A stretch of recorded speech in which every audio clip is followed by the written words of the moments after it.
नमस्कार, मैं हूं आपके साथ शिवानी शर्मा और आप देख रहे हैं चर्चा आज की। आप सभी का एक बार फिर से बहुत बहुत स्वागत है। 60 फीट ऊंचे चंदन के रथ में विराजमान हुए भगवान गोदा रंगमन्नार। वृंदावन उत्तर भारत के दाक्षिणात्य शैली के विशालतम श्री रंग मंदिर के लगभग पौने 200 वर्ष प्राचीन चंदन निर्मित विशाल रथ में विराजित ठाकुर गोदा रंगमन्नार भगवान के दर्शनार्थ भक्तों का सैलाब उमड़ पड़ा। लगभग 60 फीट ऊंचे ठाकुर जी के भव्य रथ को खींचने के लिए भक्तों में होड़ लगी रही।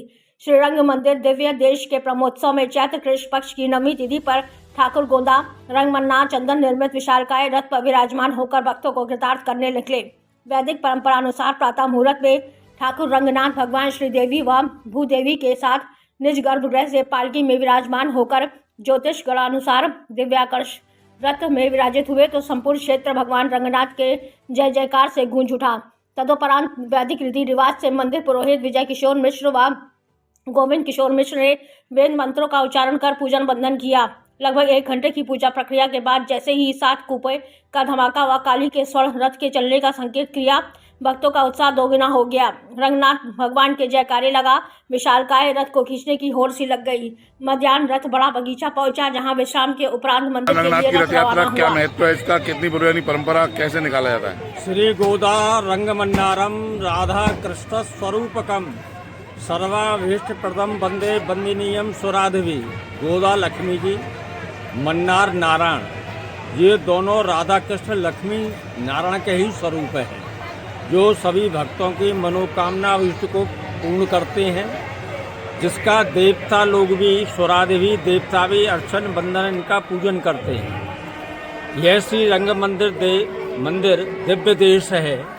यहाँ पांचरात विधि से पूजन होता है। यहाँ के जो प्रधान उत्सव हैं उसमें बैकुंठ उत्सव है, धनुर्मास उत्सव है, झूला उत्सव है, बसंत उत्सव है। उसी में ये ब्रह्मोत्सव है। ब्रह्मोत्सव जो है ब्रह्मा जी ने मनाया है और आज 7वें दिवस में भगवान रथ पर विराज होकर के सवारी निकल रही है। यहाँ पर प्रातःकाल सुबह 5 बजे भगवान गाजे बाजे के साथ दाक्षिण पद्धति के जो वाद्य यंत्र हैं उनको बजाते हुए, मूल पाठ करते हुए, सभी वेदों के पाठ करते हुए भगवान यहाँ विराज आए और आने के बाद में 7:25 पर उनका पूजन करके रथ में विराजमान हुए। उसके पश्चात पंचांग पूजन हुआ, स्वस्ति वाचन, मंगलाचरण, संकल्प इत्यादि के पश्चात में विश्वक्सेन जी का पूजन हुआ, कलश स्थापन हुआ, पुण्यावचन हुआ।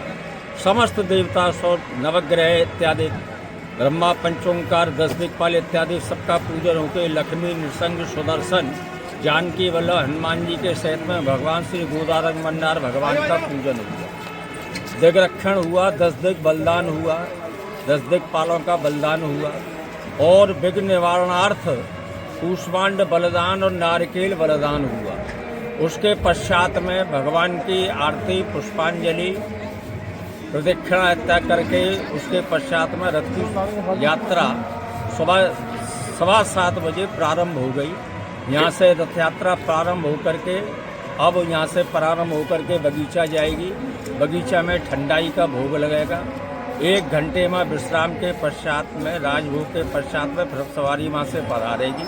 पधारने के बाद में यहीं रथ मंडप में आएगी।